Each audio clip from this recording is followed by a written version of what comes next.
Labyrinths is brought to you by Knox Robinson Productions. Please consider becoming a patron. For as little as $5 a month, you can listen to Labyrinths ad-free.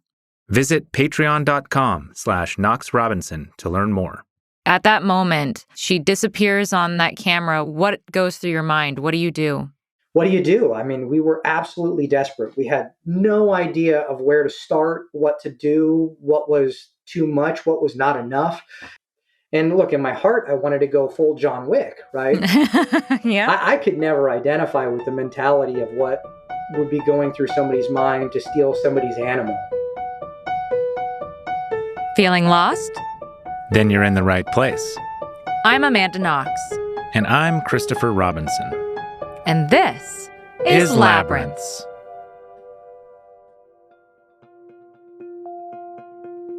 I grew up in a house filled with animals, and I often woke up with 2 dogs and 3 cats sleeping in my bed. My animal companions have always been an important part of my life. So much so that while I was in prison, my family was reluctant to tell me that my dog had died. Bad news on top of bad news. If you're an animal lover like we are, you've almost certainly felt the grief that comes with welcoming an animal into your life.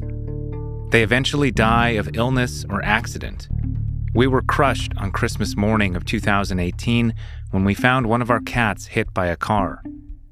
We buried him at dawn in the backyard and spent Christmas Day sobbing with our families. As painful as it was, that kind of loss at least brings a sense of closure.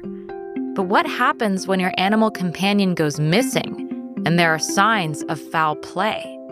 How do you find peace? My name is Bobby Kumparak. I live in Santa Rosa, California. Can you tell me about Lucy? Lucy was an unintended addition to what ultimately became my wife and I's family. My wife and I had really just been dating for a while, and I knew she always wanted a French bulldog.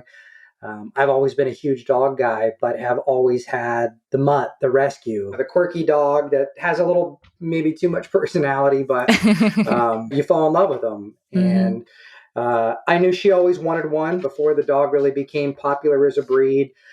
She just really had a big affinity for him. And I had a client that had one that I just fell in love with. Just the greatest dog, would chill, bring him to work, and he could just hang out, just easy to get along with. I had been asking for a while for the breeder's name. I finally got a hold of the information, told myself, okay, I'll go take a look at him. She wasn't even intending on parting with Lucy, and I fell in love with her instantly. She brought her out.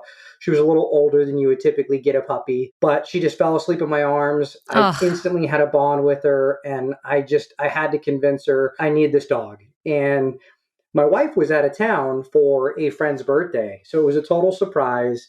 I drive home a couple hours with her, get her settled in, and send my wife a shot and say, surprise. Oh. Well, she was obviously floored and eager to meet her, but I had a couple of days to really get to bond with Lucy. So unintentionally, I really fell in love with the little bug. I feel like there was a certain bond that her and I had that was unique. I mean, I've had quite a few dogs, great dogs, loved them all.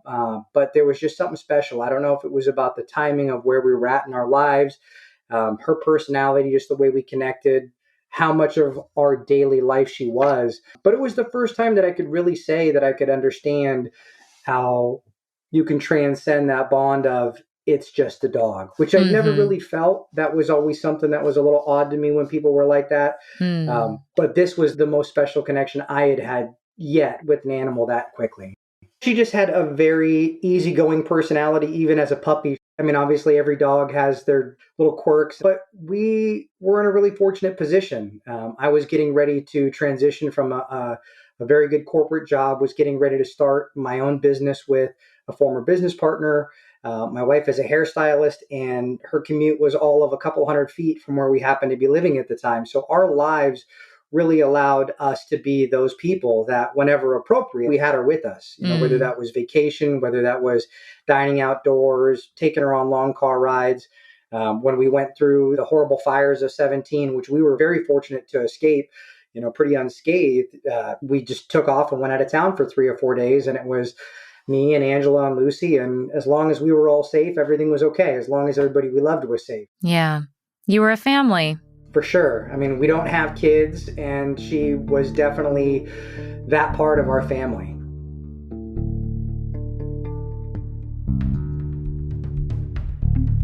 So I was out of town. I was in Sacramento. I was only a couple hours away from where we live, and I was on my way home. And my wife called me and said that she had thought Lucy had gotten out. Well, we lived downtown Santa Rosa at the time. We lived in this great Victorian home that Angela had before I had met her. It was a great location. It had that ability to walk downtown and grab a drink or have a bite, and it was right across from her salon, and we loved it. But we were naive to the bubble we were living in. There was a rampant drug community that was going unchecked, and we had lived pretty blind to a business that was adjacent to us just because they minded their business, and it was a massage parlor. And so here we are just kind of in our own little world, not paying attention to everything going on around us. I think we had a false sense of security. We had some incidents, property crime stuff that was very minor, a break-in in a car across the street. Somebody had stolen like the little gas regulator off our barbecue. In hindsight, it all indicates what was to come. So we had a routine where if she wanted to go to the bathroom, one of us would go out. We lived on a busy downtown street, but we had what we felt was a pretty private fenced-in yard. And my wife, as usual, went out to take her out to go to the bathroom and left the front door open, stepped right back inside. And normally Lucy would follow her up on the porch, and Angela noticed that didn't happen. I was about 10 minutes away. I was driving. I was on another call, so I had to switch gears, and I could hear the panic in her voice right away. And she just thought that the gate somehow got left open, and she was worried that the traffic on the street that we lived on, that we would find her kind of dawdling around in, one of the neighbors' yards. And so I pulled up and I spent a good 20 or 30 minutes running around in my business attire, screaming her name, thinking that I would find her sniffing something out under a bush somewhere. And then it kind of dawned on me. We had worked with a really good local dog trainer on recall, on making sure that she really wouldn't leave that yard without us. And so something just clicked in my mind, and I said, she didn't get out. We had a wireless security system that we had been having an issue with the batteries constantly dying because it would get triggered by the traffic on our street. So our cameras didn't detect anything. But I remembered that our neighbor had an older system. And so I reached out to him. He was able to access his cameras. So here I am in my neighbor's attic because he had an older, low resolution black and white security system, hadn't accessed it in a long time. So we're up in his attic, looking at the hard drive, trying to get it to replay, and my stomach just sank. As soon as we saw the one perspective of the person walking up with the hoodie on, really trying to conceal their identity, I knew what the other angles were going to show us. This was November at about almost 8 o'clock at night. And the person has, from what we can tell, probably sunglasses, a hat, and a hoodie on, and really kind of knew what was going on because the gate that we had would make noise when you closed it. And it had a latch that when you would shut the gate, you would hear it from anywhere in the house. And that never happened. Not only was the timing very coincidental with the door being open, it being immediately after Angela went back inside, and now here's somebody walking up right to the property. They wait until all the traffic is cleared from the lot across the street. And it crushed me when I saw him not only try and lure her out with a treat and open the gate, but he even kind of knew how she would react to somebody who she was playing with, which she had this really reliable pattern of she would race to a certain corner and start kind of racing back and forth along the fence trying to play with you. And we took that for granted. When a kind person would stop and remark on, our garden or the dog, we'd interact with them. We didn't think that we were putting ourselves at exposure for somebody coming back and having her be conditioned or be familiar with what her pattern would be like. And sure enough, I mean, he cut her off right where she went to. And from there, we lost sight of him on the camera, and we have no idea what happened to her after that. That was the time you lost sight of her, too. Mm-hmm.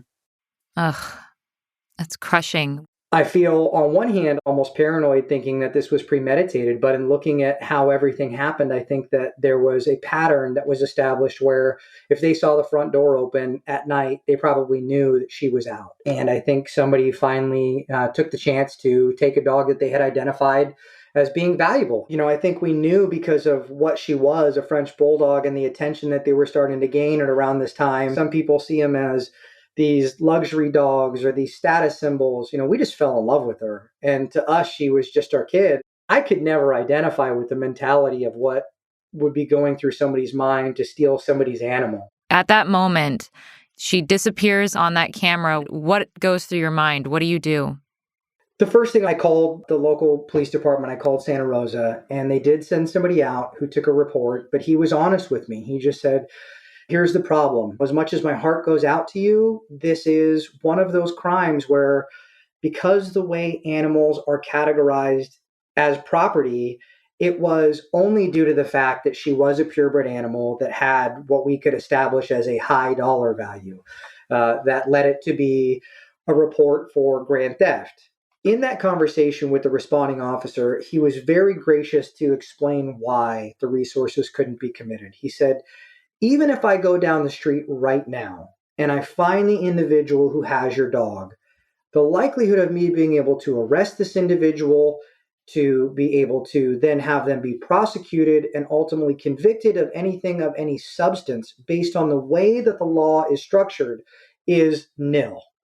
So even if he found the gentleman a block down the road that took her, we got Lucy back, and he arrests that individual, when it gets to the district attorney's office, it is going to fall on deaf ears. And that was really where I lost a lot of respect for what I perceived to be a much better organized machine of the acquisition and ultimately prosecution of individuals for everything from a property crime to a bodily injury crime. Quite a few law enforcement officers from both the local police department and the sheriff's department reached out on their own personal time and really volunteered a lot of their effort through social media and through keeping an eye out. But we learned right away that we were kind of on our own. And so my heart just sank. It was a sleepless night where we just were racking our brain with, what do we do here? I think we did a lot of things instinctually wrong that presented us with a lot of obstacles in that first period of trying to get her back.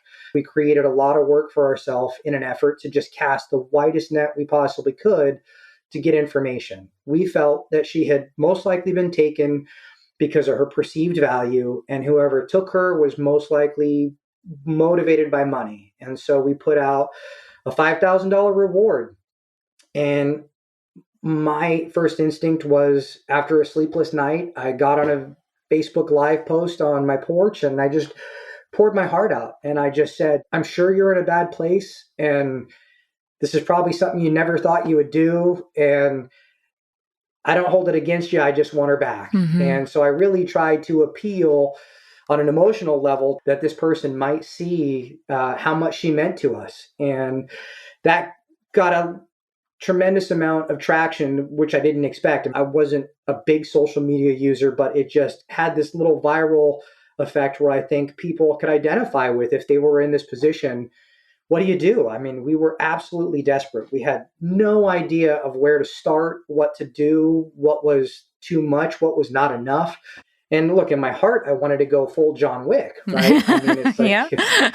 but all we could do was reach out to people that we knew. And fortunately, we were connected with a wonderful woman who is very good at finding lost animals. And she guided us through a lot of things that we should and shouldn't do. And one of the things that we probably shouldn't have done was we shouldn't have put out that large financial incentive. Instinctually, we thought that that would counter the motive of selling her, but it never led to anything other than people looking to score a quick few $100 or lead us down the wrong direction, unfortunately.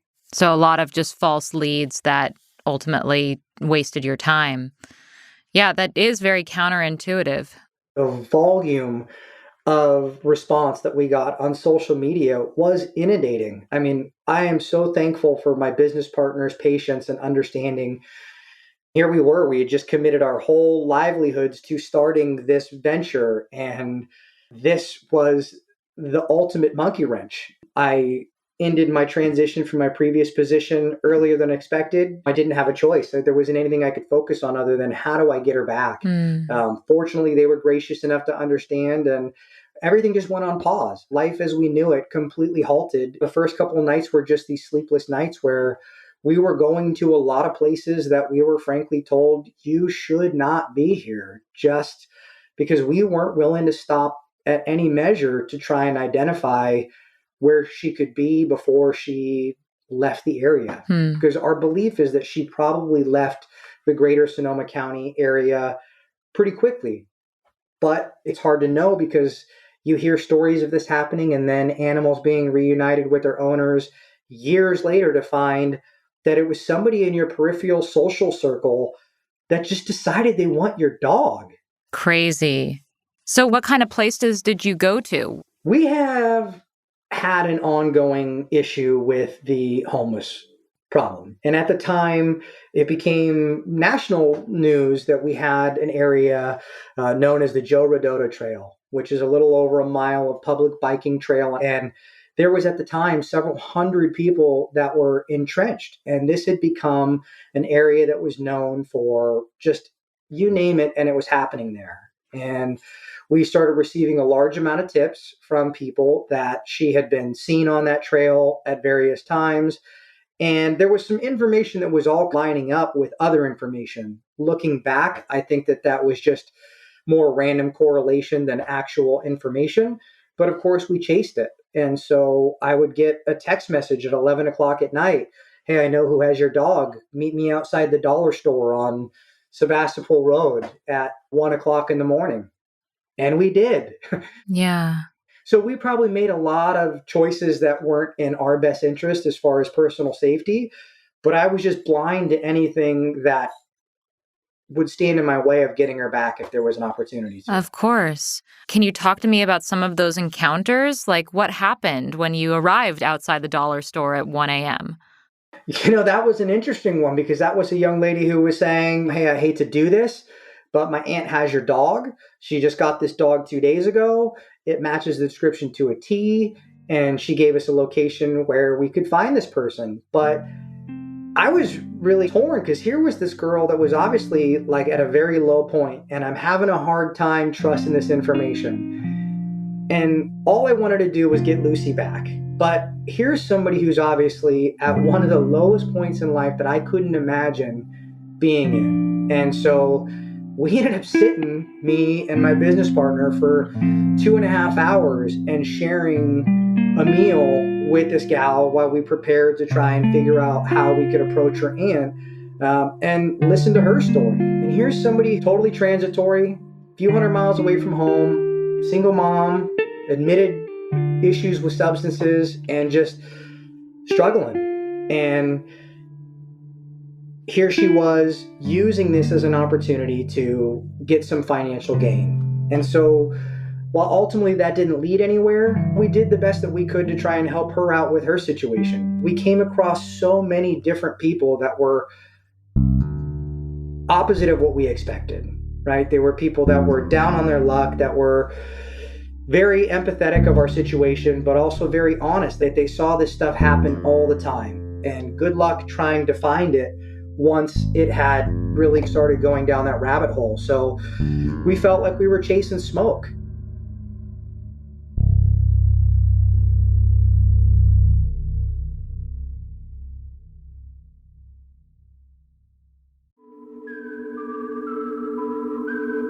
We could tell you all the great reasons you should support Labyrinths on Patreon, including ad-free episodes and exclusive patron-only content. But why not hear it direct from a listener? Hi, my name is Allie, and I joined Labyrinth's Patreon because there's nowhere else that you can explore the ebbs and the flows of humanity with the kind of truth and grace that you can get with Labyrinths. There really isn't anywhere else you can get that. Visit patreon.com/Knox Robinson.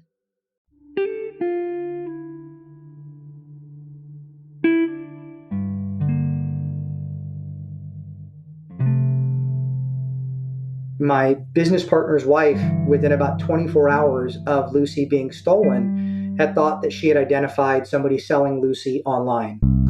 So we reached out through a third party so that they wouldn't connect the dots. And we made an arrangement to acquire what we thought was potentially Lucy being sold out of the Central Valley, which we learned is a pretty common route for dogs to move through if they're stolen in the greater North Bay or Bay Area. So we set up, I called a friend who happens to live in the area, and I said, I know this is a big ask, but I need you to go get $1,500, and I need you to go meet some stranger in the back of a McDonald's in Dinuba, California at 10 o'clock at night. And this is a big guy that I called, former Fresno State linebacker. And he said, I don't know if you know where you're asking me to go, but that's not exactly the best place. And so I said, hey, I get it if you don't want to do it, but here's what's going on. And he didn't hesitate. He went and got the money and went and met this guy. And he called me within 3 minutes of meeting him. And he said, there's no way this is your girl. She's in horrible shape. There's no way that this dog just left your presence within the last 3 or 4 days. And so, being the kind-hearted teddy bear that he is, he took her to emergency vet and checked her in, no questions asked, and just opened a tab for whatever she needed. Aww. 2 weeks later, the same individual was posting another dog. As we started to do some more homework, not only did this individual identify as somebody who was a pet transporter for pet rescue, but he also conveniently had multiple sites for reselling of dogs. And so we started just really feeling something fishy going on here. We set up another arrangement to meet with him. Again, same location. This time, me and another individual went down there in multiple cars. My friend went and purchased the dog. She was 17 pounds. She looked like a starving horse. And we followed this individual back to a location that I would have thought that he was having us meet him 45 minutes away. I knew something was up because it was a vehicle with the paper plates, like you just purchased the vehicle. There was nothing real distinguishing. There was no name for the animals that were provided. There was literally just a rope for a leash, and we got the money. Here's the dog. It was very transactional. But we followed him only a few blocks. He lived 2 blocks away, and it was him and his wife, and they got out of a car, and you could just hear the sheer number of dogs. It was an older Victorian style house with a wraparound porch, and they had a large German Shepherd tied up on a trolley out front. They were not welcoming any visitors. And so we did our best to document everything we could without violating anything, and turned it all over to the local law enforcement and contacted the local Humane Society, all for it only to go nowhere. And we were able to, just from the very little amount that we were able to track through their websites, able to ascertain that there was at least several dozen dogs within a calendar year that this individual was selling. And we're just very frustrated to once again meet with a lack of any substance in the form of a response from not just law enforcement, but also from the governing bodies that you would think would be responsible for animal welfare. Yeah, I was about to say, like, how bad do you have to treat a dog for it to finally be considered abuse? You know, I'm not an expert in the subject, but unfortunately, I think that we've seen that, again, it comes down to property laws. And I think as a society, really having a certain mentality when it comes to somebody's property rights, until we are able to differentiate the life of a living being that is sentient and has a soul to a TV. I don't care what you do with your car. I don't care what you do with your couch, but your cat, your dog, your goat, I mean, these all deserve to be treated humanely and taken care of and provided for. And whether it's leaving a dog out in inclement weather, whether it's not properly nourishing an animal, or whether it's doing any of the number of things that are far worse, I think it's a sad reflection of part of what's going on in society. While those initial attempts to find Lucy opened Bobby's eyes to the predicament many animals and pet owners are facing, they didn't turn up Lucy or alleviate the sense of helplessness at her theft. Initially, all my energy, I didn't know where to channel it. And I just threw whatever resources we could come up with at your traditional lost campaign. Because one of the guidances that we did get was to not put the scarlet letter of stolen on her. And the fear was that somebody would be reluctant to come forward because of possible criminal penalty or just even being outed as a potential person related with this. So we were trying to walk this real delicate balance of how do we appeal to not only every stranger we could possibly muster to keep their eyes open, and hey, if you know somebody who just got a dog like this, if you see anything, we didn't know what little stone that we would have to turn over. And so in our efforts to spread that net as wide as we could on social media, we just had this huge outpouring of local volunteers.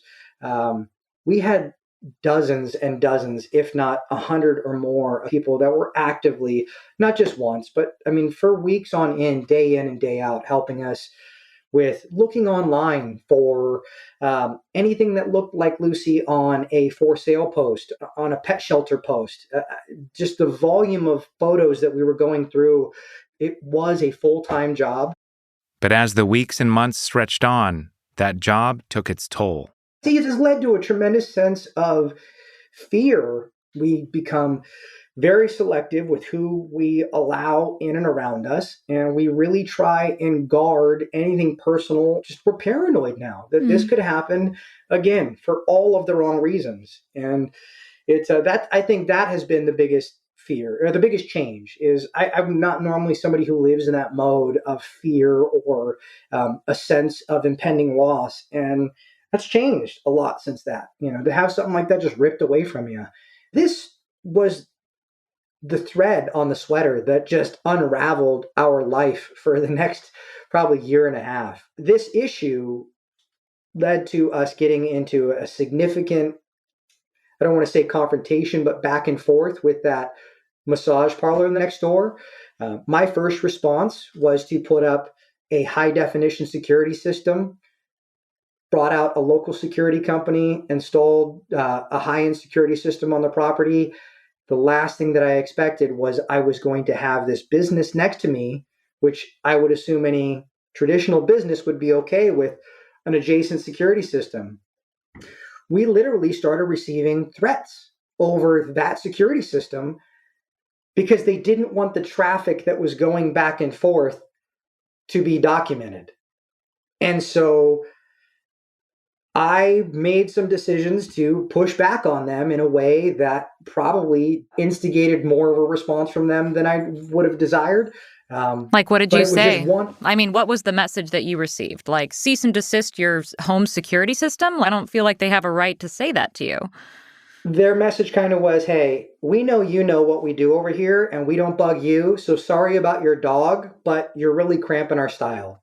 Because when I say that we launched what is probably one of the biggest hunts for Lucy, I mean, we started with these large pink poster board posters with color photos of Lucy with the reward. Ultimately ended up getting on local news, and it ended up with a 24/7 digital billboard along 101 for the better part of probably 2 months that was donated by a local ad agency here, which was just amazing. So, I mean, when I say we put out the word, it wasn't just locally, it was through that and through social media. This was drawing a lot of attention.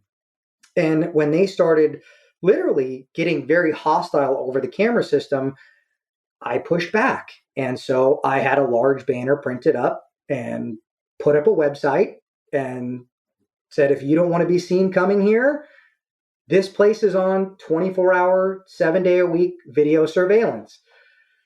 That didn't go over very well because immediately their business just went to zero. And this was the whole time me going to local law enforcement, sharing with them the harassment that we were experiencing from this business. All we wanted was our dog back. Mm-hmm. And we started having this lady screaming outside of our living room window at 10 o'clock at night to take our cameras down. She called the local police multiple times saying, you have to make him take his cameras down. You have to make him take his cameras down.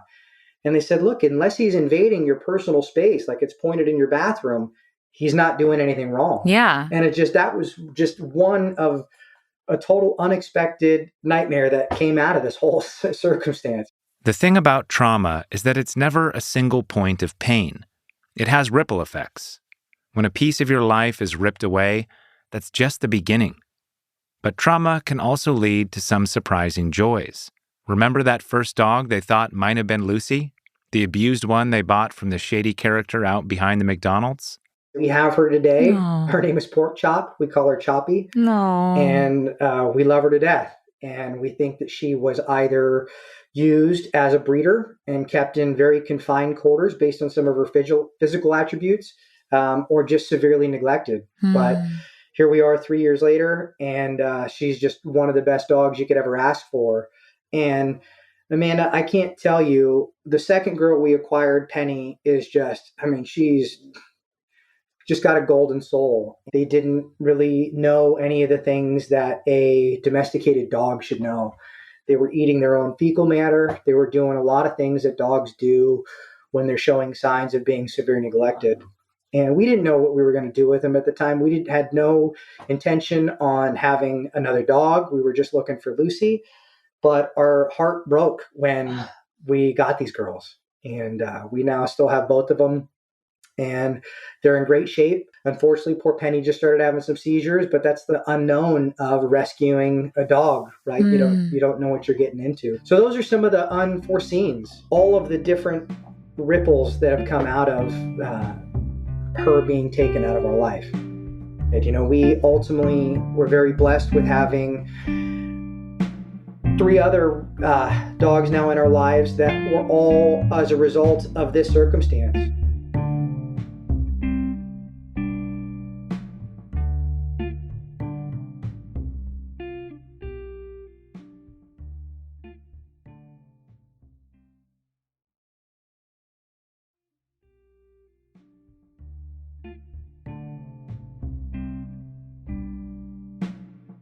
The other unexpected ripple in Bobby and Angela's search for Lucy was connecting with others facing the same predicament. We had leads coming in from everywhere. And we not only were getting leads about Lucy, but we had opened it up in such a way on social media that we were just shocked by this problem as we started doing some homework. The volume of pet theft, the lack of pets that are recovered once they go astray. And so while we were obviously hurting from missing Lucy, we just had this overwhelming sense of somebody's got to start to figure this thing out.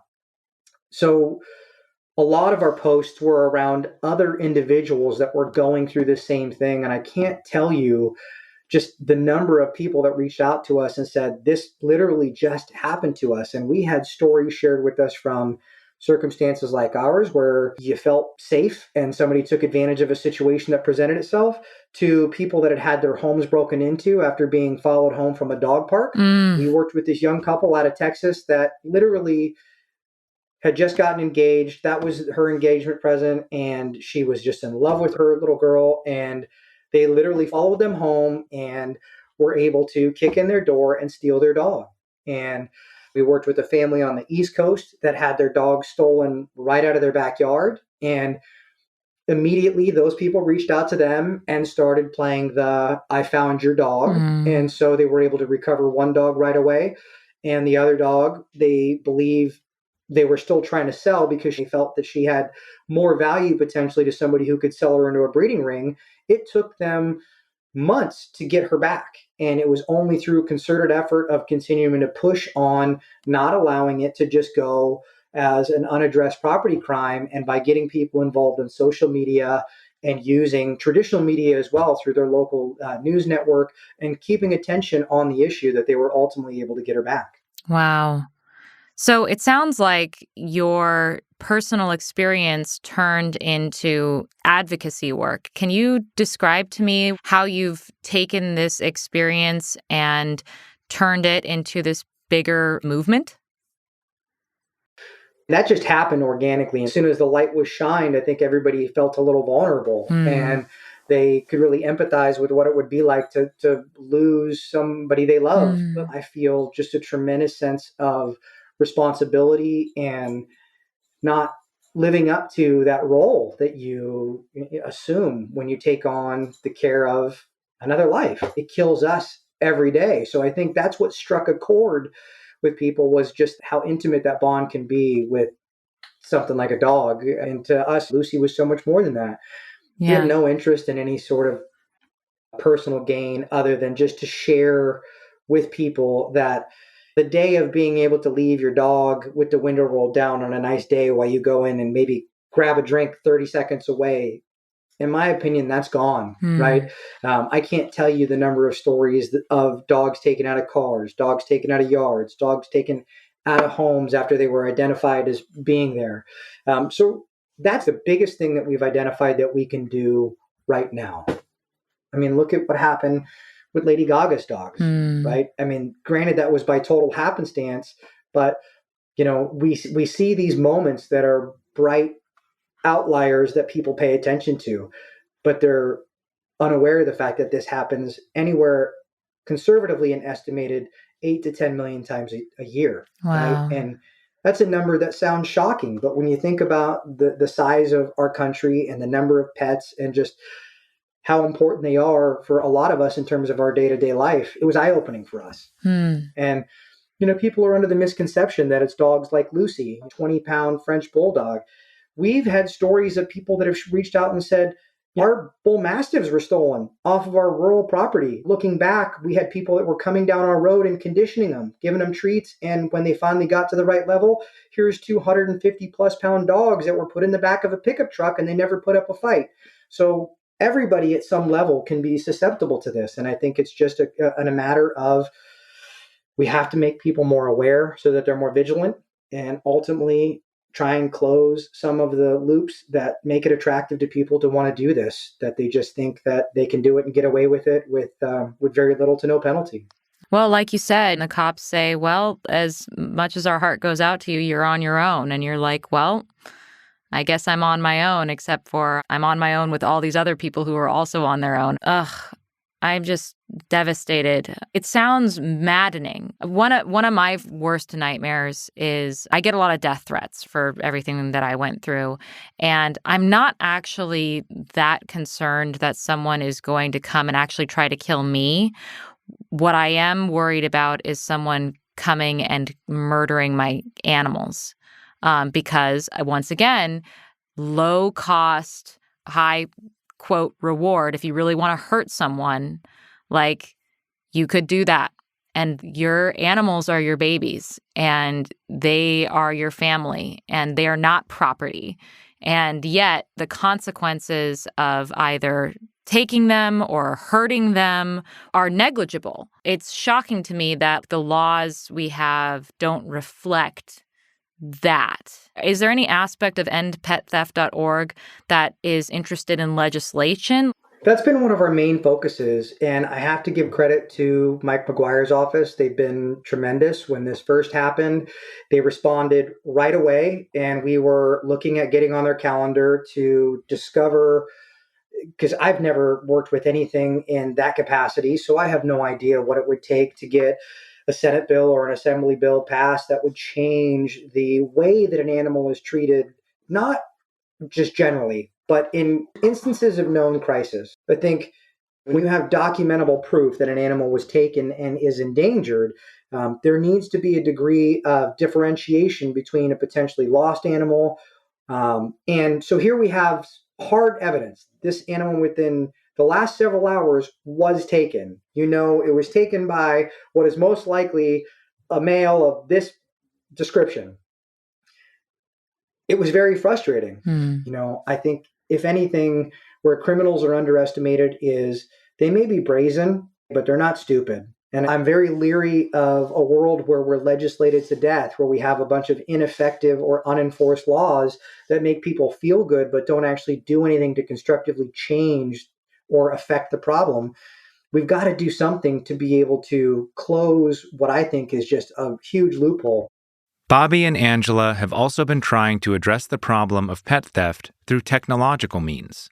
I put a lot of time and energy into a collar with an app base. We even worked with one of the largest GPS providers right now. We've worked with their product development team.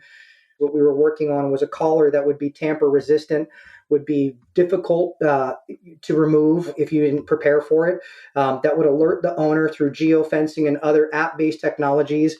we were lucky to work with some very talented engineers, and we put a lot of resources in it. But between the current technology and also just being honest with how, as owners, you come home, maybe from a walk, you take a collar off, it doesn't get charged, all of these things that make this just a false sense of security, which is the last thing that we want to do.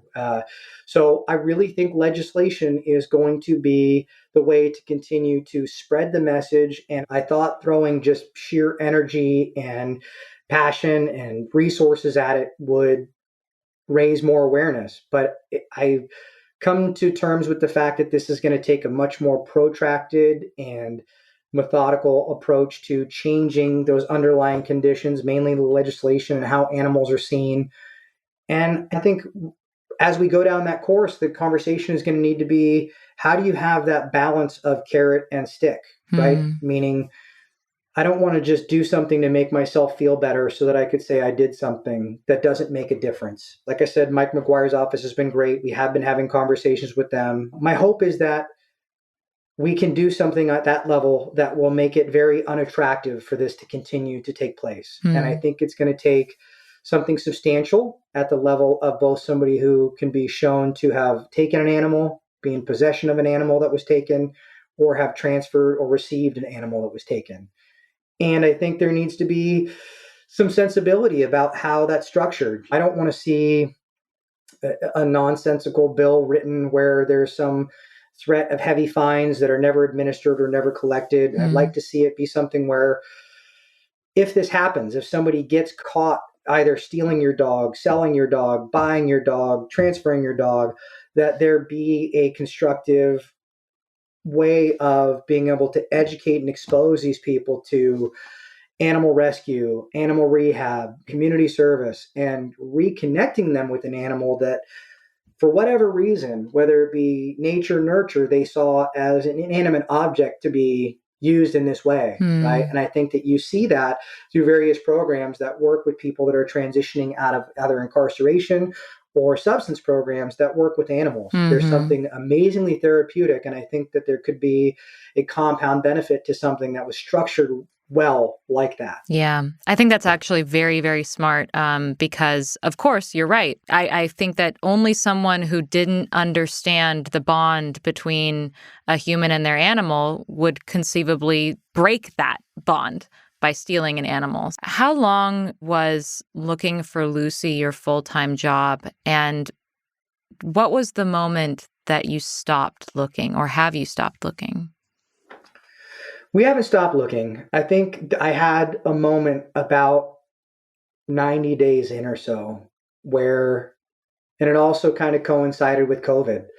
Around March, when California went into full lockdown, we had been in a full court press. I mean, not just in terms of the posters and the billboard and the online social media. I mean, we got a report of her out in a field somewhere. We had people showing up with drones, helping us walk the field, continuing to go out, hand out flyers, talk to people on the street at all hours of the night. I would say it took me a good 90 days to really come to terms with the fact that that was not going to be a fruitful use of my efforts, and to really start to think about, how can I have any chance of possibly recovering Lucy, but more so, what can be done so that this doesn't just become something that was tragic for Angela and I, and for Lucy, for our family unit, but to make others aware of it and potentially undermine that profit motive of the low risk, high reward.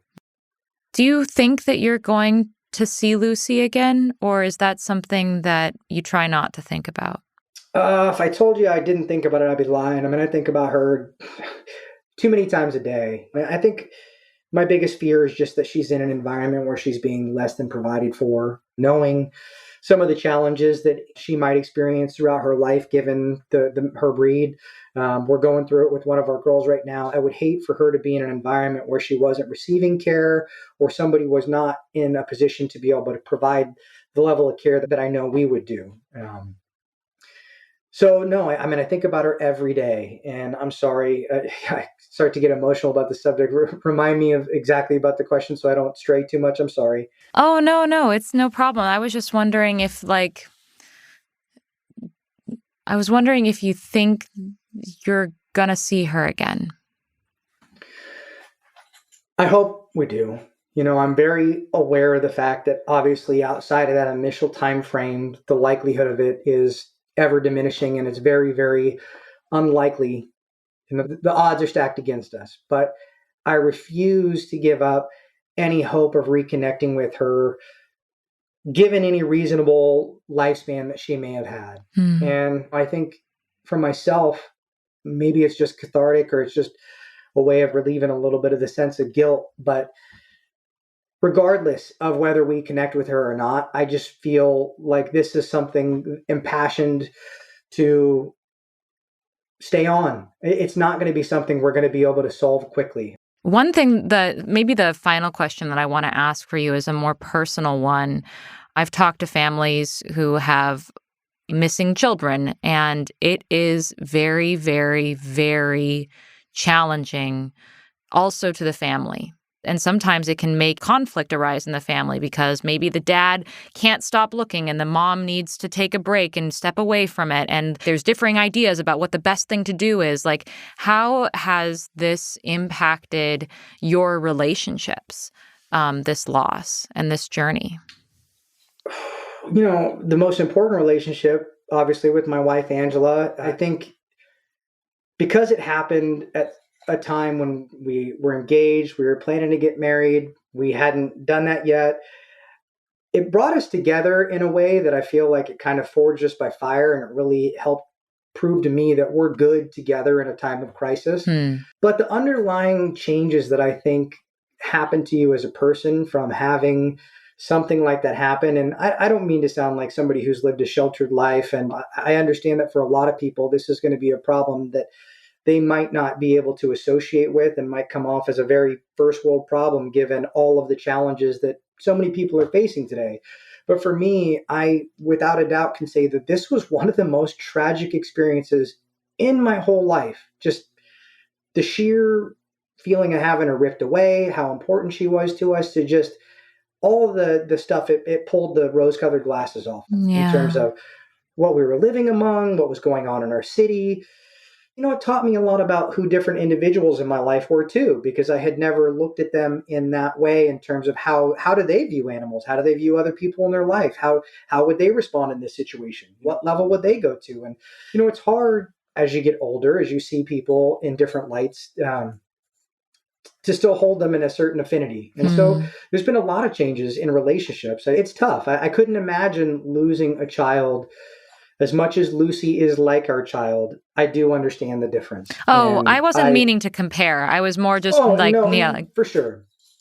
But that's come up a lot. There's that unspoken dialogue when somebody that you're sharing this with, they want to be empathetic. But I can also see how for them, once they do have children, it's hard for them to put that on that same emotional scale. That makes me sad because I totally see how people would do that, but also I can't fucking imagine someone taking my animals. It's horrifying. And I'm so sorry. It's so devastating and I'm so sorry. It makes me really upset because I've lost animals before, right? I had an animal that was hit by a car and you just the guilt that you're racked with and the sudden unexpected loss. And you're like, that was my baby and now it's gone. But to also live with this uncertainty, you don't know what happened to Lucy. I cannot tell you the hours of sleep that I've lost and just the countless hours of driving and just thinking about where could she be? Is she okay? Look, I would do anything to get her back. But honestly, just a sense of closure. I mean, even if this led to, and I think that's one of my biggest motives for trying to share it on a platform like yours, is just to share the story in the hopes that somebody shares a story that they heard with somebody else and then some weird circumstance connects the dots. And I mean, if we found out that, hey, unbeknownst to this family, they bought Lucy through a person, I have at this point in my heart no desire to identify the individual or have any sort of accountability given our current system. It's pointless and not the result that we would like to see. But if we found out tomorrow that she had been able to find her way to a home where she was being loved and cared for, and she is part of that family unit, that would do it for me, right? Yeah. It wouldn't stop this quest to solve the problem, but it would bring such a sense of peace. Yeah. So that's the hardest part. It's just that unknown. And that I think is going to be what kills me. If we go 6, 7, 8 years down this road and we just never have any idea, that's the hard part. If you want to support Bobby and Angela's work, check out endpettheft.org. And if you've got a furry member of your own family, give him an extra squeeze and a pet for us. In the meantime, get lost with us. Find us on Twitter @AmandaKnox. @ManUnderBridge. And if you think we've been good storytellers, please consider giving us a treat. It would really make our tails wag to get a 5-star Labyrinth review. This episode was written, edited, and sound designed by us, with additional editing and sound design by Josh Thane and theme music by Josh Budo Karp.